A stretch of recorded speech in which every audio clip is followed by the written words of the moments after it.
All right, so I'm going to go over my final part of Smithville.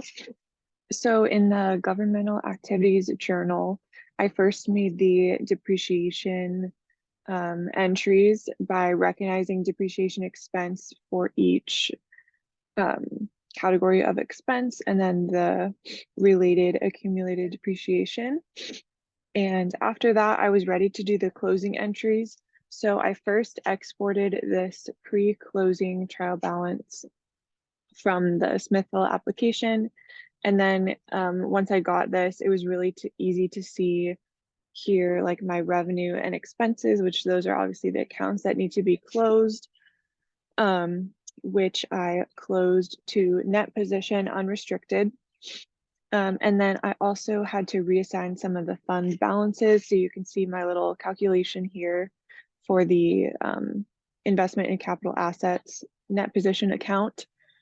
So I made the journal entry for that and the other funds as well. And then I was able to export my post-closing trial balance from Smithville. And you can see for both of these trial balances, I ended up with the correct total check figure at the bottom here. And once I had these, and once I gathered my previous statements as well, like the trial balances post-closing for the general fund and some of the other funds, I was able to craft all of the statements. So I ended up making 6 statements. 2 of them were reconciliations. And I used the trial balances here and, like I said, the previous parts of Smithville to do so. And for these statements, it was really easy to follow along with the format in the textbook. I used, from chapter 9, I used 9-3 for the first one all the way through 9-8. So that's where I got the format for these statements. And then, yeah, so I just pulled the numbers from the other statements and I ended up with the total net position 17 million. So again, that was the correct figure for that one. Yeah, and there were no business type activities for Smithville, so that's blank here. The second statement was the statement of activities. For this one, I exported the subsidiary ledgers from Smithville, and that's how I got like the breakdown of expenses and revenues. So I plugged all of those in and again, just copied the format from, I think it was 9-4.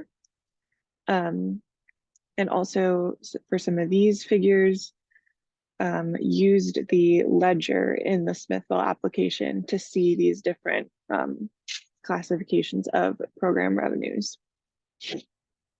And again, the net position down here of the 17 million ties back to my statement of net position. And then the third one I made was the balance sheet. So here I went back to the general fund and used my post-closing trial balance to get those figures. And you can see my assets are equal to my total liabilities, deferred inflow of resources, and fund balances. And then I had an extra 1,000 from other governmental funds, and this was the street improvement fund. So that one was pretty simple. And then next I made the statement of revenue, expenditures, and changes in fund balance. So again, using the general fund information from the previous Smithville parts.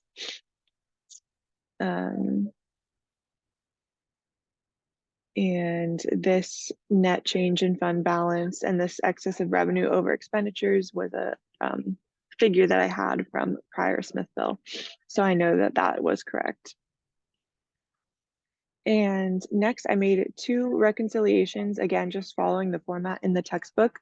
So this one was the reconciliation of the balance sheet. And you can see that I did end up with the net position of governmental activities, the 17 million, which ties back to my statement of net position figure. And then I grabbed some of these other numbers like the capital assets. You can see where I grabbed that here from the little calculation I did. Yeah, and then the last statement I made was the reconciliation of the statement of revenue, expenditures, and changes in fund balance. And I grabbed this top figure, net change in fund balance, from right here, the statement of revenue and expenditures. That's my final number. And then I just reconciled that to the change in net position of governmental activities.